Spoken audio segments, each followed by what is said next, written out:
If you have seen my videos that have had something to do with the comic books published during the course of the last 2 decades, you might have noticed me saying this was in the year 2000 and no, when Batman still had his plot armor. I have mostly been saying that as a reference to a Dark Knight's Metal tie-in issue Batman Loss, where Scott Snyder canonized Batman's plot armor as an eldritch god who wanted Batman to live long enough until he would be sacrificed for this god's purposes.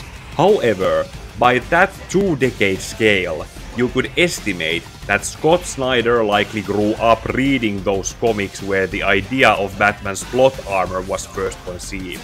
One of these aspects that built up that idea came from the issues 43 to 46 of the 1997 JLA comic, the story arc known as the Tower of Babel, which has since its publication been remembered as the Batman can beat anyone and everyone with prep time story. Except that if you were to actually read that story, you'd know that Batman got beaten up just as much as everyone else were in the Justice League. To paint that picture clearer, and to do another comic to animated movie comparison review, this video will be about comparing Tower of Babel to its animated loose adaptation Justice League 2. Couple of the obvious differences are in the lineup of the League members, as the comic has some that the animated movie does not have and vice versa. And not just that the Flash and Green Lantern were Wally West and Kyle Rayner in the comic, and in the animated movie they were Barry Allen and Hal Jordan. The comic also has Aquaman and Plastic Man on the active roster, and since the animated movie came out in 2012, Cyborg was ham-fisted into it without any other reasons than because New 52. Oh, and the antagonist is also changed, with the replacement having the original's motivations and goals. Let's go over the source material first. Alfred, get the Batwing ready. The Justice League is under attack. By whom? By me! Issue 43. Story arc begins by presenting the characterization of Ra's al Ghul as the main antagonist by having him discipline one of his people for having caused the death of an exotic animal he was trying to keep from going extinct. Ra's laments about this loss to his daughter Talia, who has brought him the needed tools to start their next attempt at the needed culling of the human race to make more room for all the exotic animals he has preserved. Pleased with what he has been brought, Ra's then instructs Talia to gather their League of Assassins and move forwards with their plan, confident that Batman won't be able to stop them this time.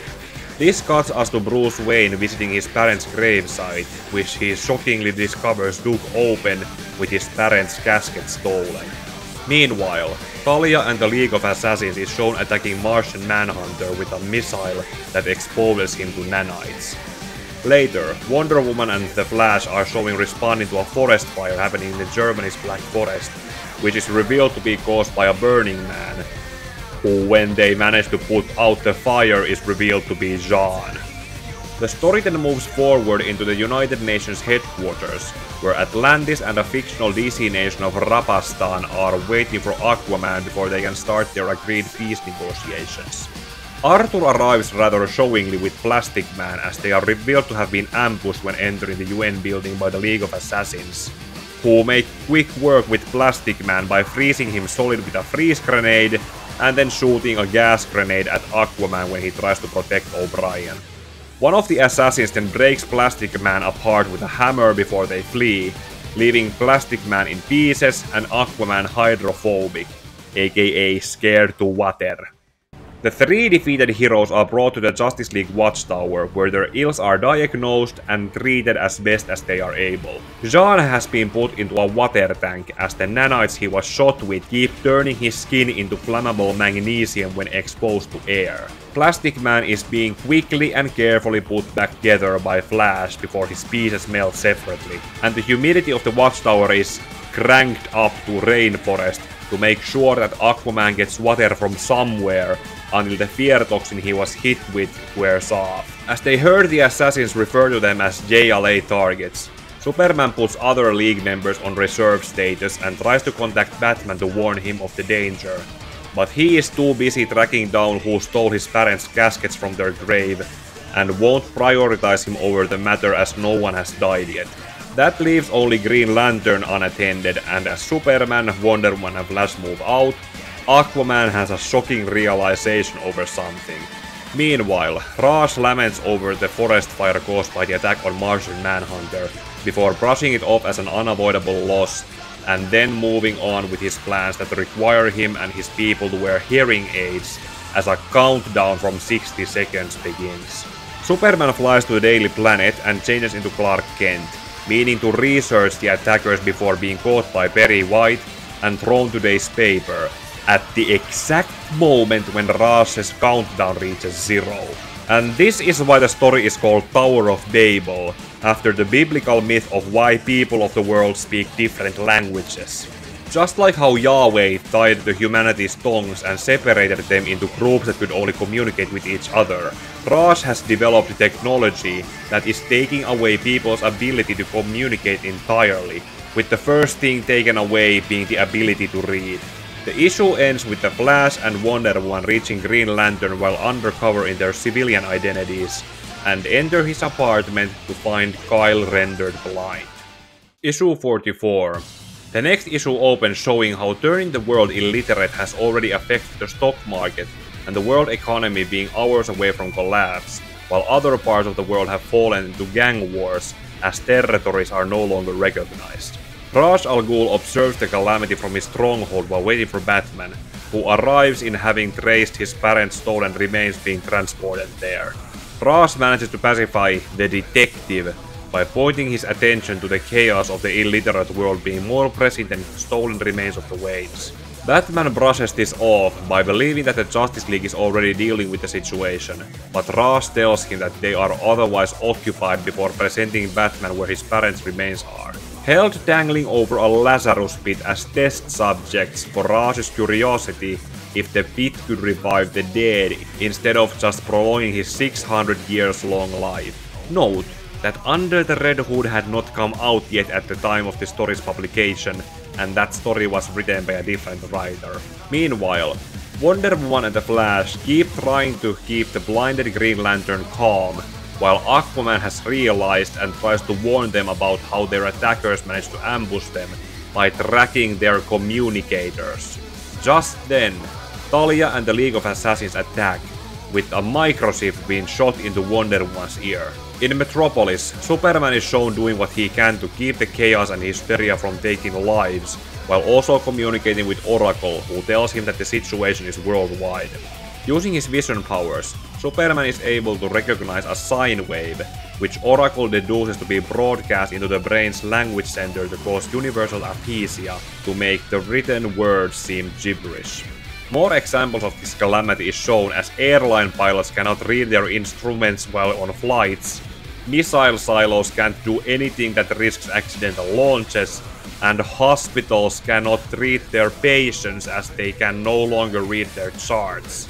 Circling back to Kyle Rayner's apartment, Wonder Woman is seemingly attacked by an unknown assailant, which is on the next page revealed to be caused by the VR chip shot into her brain to make her believe that she is fighting an unbeatable opponent until her heart gives out. With the Flash still standing, Talia orders her assassins to fire a vibrating bullet at him, which makes impact when Wally tries to make it vibrate through him and causes him to have epileptic seizures at light speed. Meanwhile in Metropolis, Superman is able to cover his city with a white noise dome he took from Brainiac to protect them from the language scramblers, and flies to back up his allies at Kyle's apartment, where Martian Manhunter has already arrived wearing an Atlantean hydration suit he got from Aquaman to keep himself from burning. As most of the League is now in one place, Batman is shown refusing Ra's al Ghul's offer to resurrect his parents in recognizing it as bait to lure him into the stronghold to distract him from noticing what the demon's head is doing to the world.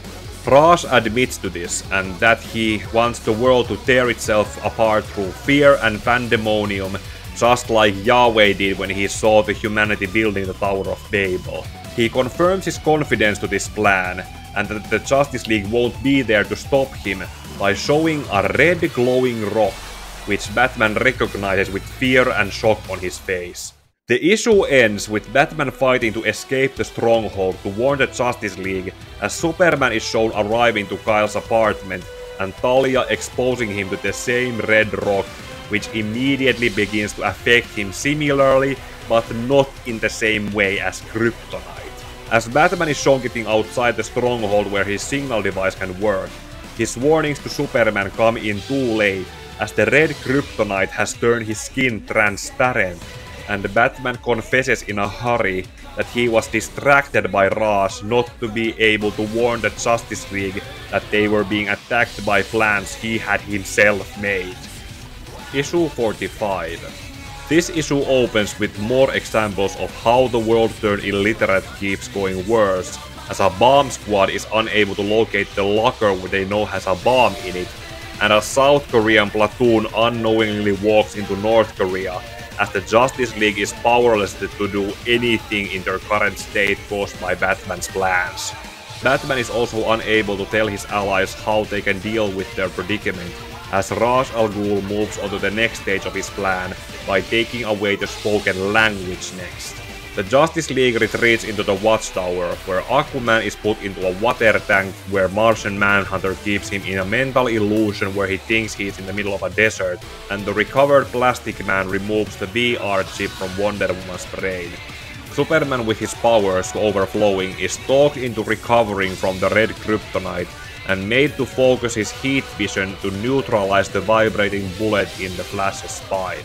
And Green Lantern's blindness is dealt with him just taking his ring off, as he had gone to sleep while wearing it, and was just made to believe he was blind, so that was the ring doing it. But now recovered from their predicaments, the Justice League can only watch as the world has gotten its communicative abilities taken away from them, and they don't even know where to start in responding to the pandemonium. In their stronghold, Talia has returned to her father, who tells her that the planet will now become healthier, as the human population is now self-reducing itself, as one of their assassins arrives to tell them that Batman perished in his escape from the stronghold. Talia refuses to believe this news and also berates Ra's for having been told by him to steal her beloved's plans and corrupt them into supporting their purposes. Ra's is able to read the room and tells the messenger to excuse himself so they can talk father to daughter, but in leaving, the messenger is revealed to have been Batman in disguise. He had a mask under another mask. Yep, this was done simply as a visual without any thought put into how impractical it really is. On Watchtower, the Justice League talks about Batman's plans having done this to them, when Batman calls them about having managed to trace the source of the sine wave transmission and is on his way to Antarctica. While the Flash, Green Lantern and Plastic Man are the first to go meet with him, Superman voices distrust in Batman's message before flying to face him in the air while flying the Batplane. The Justice League rendezvous at Antarctica, where they need to use Martian Manhunter's telepathic link to communicate. Batman tells them what he learned from infiltrating Ra's al Ghul's stronghold to the cold shoulder they give him, until the League of Assassins attacks them in protecting the transmitter. The Justice League fights their opponents while telepathically venting about Batman having broken their trust in him, until Superman just decides to use his overcharged powers to destroy the transmitting tower. As they can now communicate verbally again, Superman demands Batman to tell him why he made his plans to attack them, to which Batman answers in a matter-of-fact way by having had his reasons and not being happy about his plans being stolen. Superman passes out then from the residual effects of the red kryptonite, and that is when Talia calls Batman and the Justice League to tell them that more transmitter towers remain, and that the League of Assassins is already taking advantage in starting wars when the humanity is not thinking straight. That operation is already put into motion in Rapastan in Middle East, where the League of Assassins is attacking a chemical plant to prepare a chemical attack on Turkey, with 2 gas canisters containing a stolen virus. Plastic Man voices distrust in their enemy's daughter calling them, and Talia is able to voice her reasons, but not give them all the information she has, as the issue ends with her being discovered and her call cut by the assassins who discovered her. Issue 46. The conclusive issue of the story arc opens with Martian Manhunter recovering from his predicament and helping Aquaman get over his installed hydrophobia by focusing on blaming Batman for it. In Antarctica, Batman telling the Justice League how to proceed is met with Plastic Man voicing the League's distrust on him. Batman prioritizes them onto the current situation and tells them that they will talk about his plans being misused later, before sending the League to Rapastan and telling Superman they need to corner Ra's al Ghul in his stronghold in the Himalayas. The Flash makes it to Rapastan first and is exposed to the chemical weapon, which forces Green Lantern to isolate him with a construct dome to keep it from spreading. On the way to Himalayas, Batman reminds Superman about a Silver Age story of Agamemnon, where an alien tyrant caused a group of criminals to switch bodies with them, as his reason for planning fail-safes to deal with a similar kind of situation. Superman gives him the cold shoulder for the excuse before they enter the stronghold, as Ra's is disciplining the assassin who discovered Talia's deception and had shot her to prevent her from giving the Justice League too much information. Talia has also been written out of the story by bare mention of her having run away after being caught siding with her beloved. Ra's responds to Superman's arrival with their shared weakness of compassion for animals by releasing the near-extinct animals he knows Superman won't dare to hurt. Getting the animals restrained into new cages, Superman and Batman move on with Batman warning Superman about Ra's having another piece of the red kryptonite to use on him, and so he should focus on retrieving the stolen caskets containing the bodies of Batman's parents. Unfortunately, Ra's seems to have anticipated his son-in-law to think like this, and has so placed the red kryptonite between the caskets, making Superman unable to retrieve them. Fortunately, this is where Aquaman and Martian Manhunter make their entrance in saving Superman from the red kryptonite and taking the caskets from the danger of being dropped into a Lazarus pit. Ra's, however, manages to escape, leaving Batman, Superman, Aquaman and Martian Manhunter to interrogate his head researcher on where the bioterrorists are in Rapastan, with Dr. Kant positive that the attack has already been carried. In Rapastan, Green Lantern is stuck holding the Flash and the one out of 2 gas canisters in place, so finding and stopping the remaining one is up to Wonder Woman and Plastic Man. Wonder Woman stops one of the assassins attempting to cause a distraction by shooting at a crowd, and Plastic Man grabs the gunman who doesn't have the canister, but the assassin on the roof does. Finding and catching the assassin to the lasso of truth, onlooking bystanders are endangered, which leads to Wonder Woman holding the assassin hanging from the air with the canister and needing to talk him out of releasing the virus. In the end, Superman's microscopic vision is used to scan those affected and determine the healthy ones, after which Green Lantern and Martian Manhunter sent the remaining gas into space. Ra's al Ghul managed to get away with his resources being crippled for now, and all that remains for the Justice League to discuss is what to do with Batman having planned the attacks on them. As he waits for a verdict in another room, Superman lets his allies speak their minds on whether they see it fit for Batman to remain in the Justice League, even with his reasonings for the failsafes being that they could be manipulated or mind controlled. Aquaman votes for Batman's expulsion based on simply not being able to trust him anymore. Wally, having been Kid Flash back when the Agamemnon story happened and the Justice League got their bodies taken over by supervillains, remembers the fear people had back then, and so agrees with Batman's logic in voting him to stay. Martian Manhunter relates in having also made dossiers on the League before joining, and while not approving with what Batman did with these plans, votes to keep him in the League not to come across as a hypocrite. Kyle votes to keep Batman in the League while admitting to be angry with him, but remembering the circumstances of how he got his Green Lantern ring due to Hal Jordan becoming Parallax, thinks he would have been stopped with plans like these. Wonder Woman and Plastic Man on the other hand vote for expulsion as they themselves are unable to trust Batman anymore, just like Aquaman. Although Plastic Man is portrayed to be rightfully angry as per what was done to him, and Wonder Woman claims that she would have been okay if Batman had told them about the existence of his plans without further elaboration.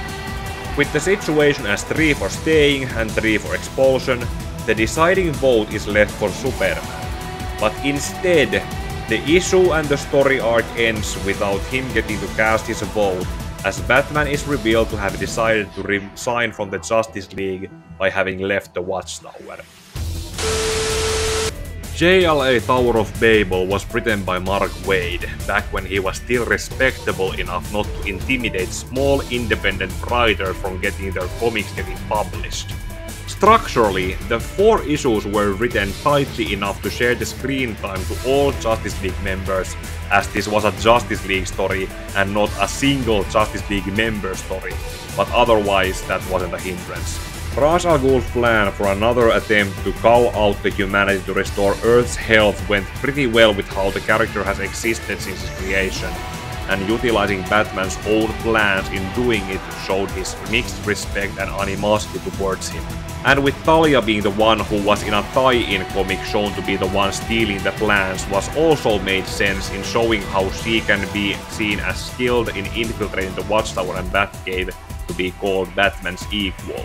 The tie-in also showed what these stolen plans Batman had were, and how Batman rather organically and covertly interviewed each Justice League member for what weaknesses they had for him to exploit in his plans.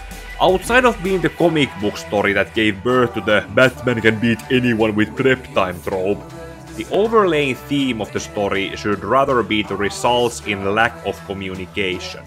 As the antagonist, Ra's al Ghul played into this by taking away the ability to communicate from people, and because of that, Batman was not able to explain to the Justice League why he had made his plans to take them out in the first place. The story itself had it be because of a Silver Age story that was also alluded to in the Identity Crisis, which unfortunately led to the DC editorial to use it as the basis for why Batman became more paranoid, loner, and pretty much an unlikable character leading up to Infinite Crisis. While Batman was voted out of being a member of the Justice League, he still remained starring in the JLA series until his expulsion was passively forgotten and was quickly brought back to the main roster. But considering how Tower of Babel is responsible for the creation of the belief that Batman can beat anyone with prep time, I wish that aspect was forgotten along with it. For all we know, it was when you look at the retconned justification for Batman making those plans when he got overpowered by the Justice League in one of the flashbacks in the Identity Crisis. But Batman fanboys and fangirls had to fanboy and fangirl over that stupid belief in keeping it alive. Then that leads us to the animated Loose adaptation, that just wanted to run with the Batman is the bad guy because he made the plans premise, without taking anything else away from this comic book story. Welcome to the Legion of Doom. Before I begin talking about it, I want to acknowledge that Justice League Doom was written posthumously by Dwayne McDuffie, who died about a year before the movie came out. Meaning that the director Lauren Montgomery and the others working at the W Animation and DC Entertainment likely went out of their way in wanting to pay tribute to him by adapting his work, but not all good intentions should be commended. The script, for example, likely would have needed to be rewritten in places to fix some characterizations, lines of dialogue, and change other characters with someone else to have them make sense. All that could be excused by claiming that this is a loose adaptation, but this was still the 13th DC Universe animated original movie, meaning that if you believe in superstitions, you could see this movie being cursed. As a loose adaptation, this movie pretty much just took the concept of Batman having made plans to take down the Justice League if the situation needed to, and that they were then stolen by another old man to use for his own purposes. That means that Ra's al Ghul is replaced with Vandal Savage, probably because the casting director Andrea Romano decided to call Phil Morris to reprise his role along with the rest of the Justice League cartoon's voice cast, and David Warner was not available to come back as Ra's. Instead of having Talia steal the plans from the Batcomputer in showcasing that she is on the same level as Batman to justify herself as his baby mama, the plans are stolen by Mirror Master, whose design is recycled from Owlman's Crisis on Two Earths design. But the basic underlying problem of change of antagonists comes across when you ask yourself, who is Batman to Ra's al Ghul, and who is he to Vandal Savage? To Ra's al Ghul, he is the detective, the one man he has truly come to respect over his 600-year-long life. The perfect successor to his empire. The man his daughter chose on her own to want to marry, and who refused everything Ra's had to offer to him. That is the nature of Batman's and Ra's al Ghul's relationship as enemies. They have that emotional connection and personal history that makes it logical why Ra's would know to steal Batman's personal files on his allies and use them against him and his allies. That makes sense. But to Vandal Savage, an immortal Homo Neanderthal, Batman is another costumed hero so far removed from their rogues galleries that when I did a Ctrl-F search for Batman on Vandal Savage's Wikipedia page, Batman was only mentioned twice on it. But really, the proper reason why Ra's al Ghul was replaced with Vandal Savage was because the animated movie was not called Tower of Babel, but rather it was called Doom, as in Legion of Doom, who were also in the movie comprised with one enemy for each hero. Bane for Batman, Metallo for Superman, Cheetah for Wonder Woman, and another Martian for Martian Manhunter, previously mentioned Mirror Master for Flash, and Star Sapphire's Carl Ferris for Green Lantern Hal Jordan. And since Ra's al Ghul already had the League of Assassins doing his bidding in Tower of Babel, the movie needed someone else with close enough similarities to lead it.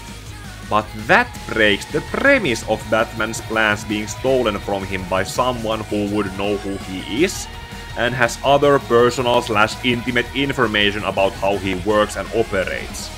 So by changing the antagonist from Ra's al Ghul to Vandal Savage, and so Talia to Mirror Master, that breaks the how and why the plans were stolen from the Batcomputer in the Batcave. There is even a line of dialogue between Vandal Savage and Mirror Master that would suggest that Ra's was originally supposed to be the main antagonist before being switched out. I couldn't see anything while I was in the mirror. Maybe I should snoop around and see if I can find out who he really is. The information I sent you to steal is far more valuable than Batman's secret identity. Besides, I already know it. Okay, and now for the plans and how they compare to the ones in the comic. Superman was unimaginatively shot with a green kryptonite bullet by Metallo that just needed to be pulled out instead of being exposed to synthetic red kryptonite to overcharge his powers to uncontrollable levels and waiting to wear them out.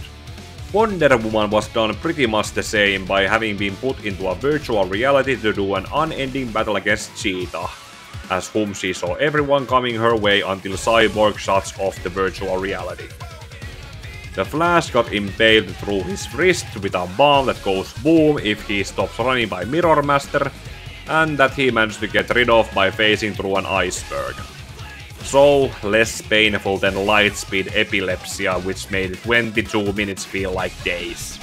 Martian Manhunter's case was pretty much the same, with him being fooled into drinking the nanite that caused his skin to become flammable magnesium when exposed to air by another Martian, and later being cured of it with an antidote.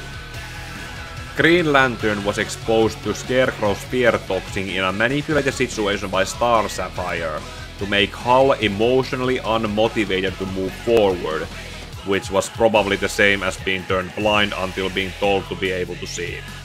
Since Aquaman and Plastic Man were not in the movie, they were not included among Batman's plans, nor were they attacked along with the rest of the League.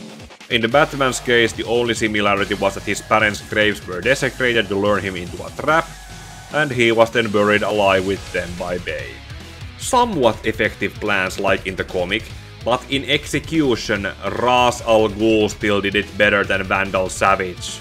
Because Ra's was smart enough to begin his plans for which he wanted to get the Justice League out of the way, by dealing with them while his sine wave transmission was still a work in progress.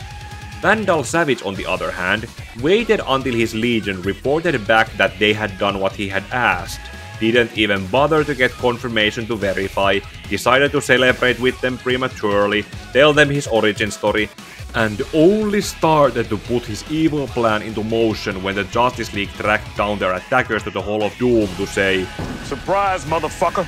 And then they fight their respective villains while/before stopping Vandal Savage's evil plan. With the dust settled, the Justice League returns back to the Watchtower to invite Cyborg to join the Justice League, because this movie came out 7 months into the New 52. Batman is then given a chance to speak for himself in justifying his actions in making the plans to attack them, to which Batman might as well respond with "just because." My actions don't require any defense. In the same situation, I do it again. Oh, come on! As individuals, and even more so as a group, the Justice League is far too dangerous to lack a failsafe against any possible misuse of our power. We use our power to protect the world. We always have. And what if we ever used it for some other purpose? If you people can't see the potential danger of an out-of-control Justice League, I don't need to wait for a vote. I don't belong here. At least Tower of Babel had the Agamemnon incident to give Batman a better reason to make his plans, because that what he said has no ground under it for support. Even in BVS, Batman had the Black Zero incident to justify working towards executing Superman, but because these pre-New 52 inspired movies existed in a vacuum without any previous continuities to fall back to or carry over, this ending of the movie ends up meaning nothing.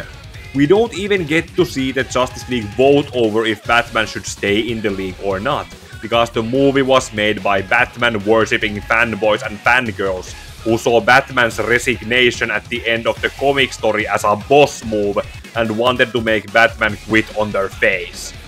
As he leaves, Superman sees Batman off in a somewhat good scene in asking how or why Batman had not made any plans to take himself out if the situation required, and Batman telling him that the Justice League was his plan to take him out.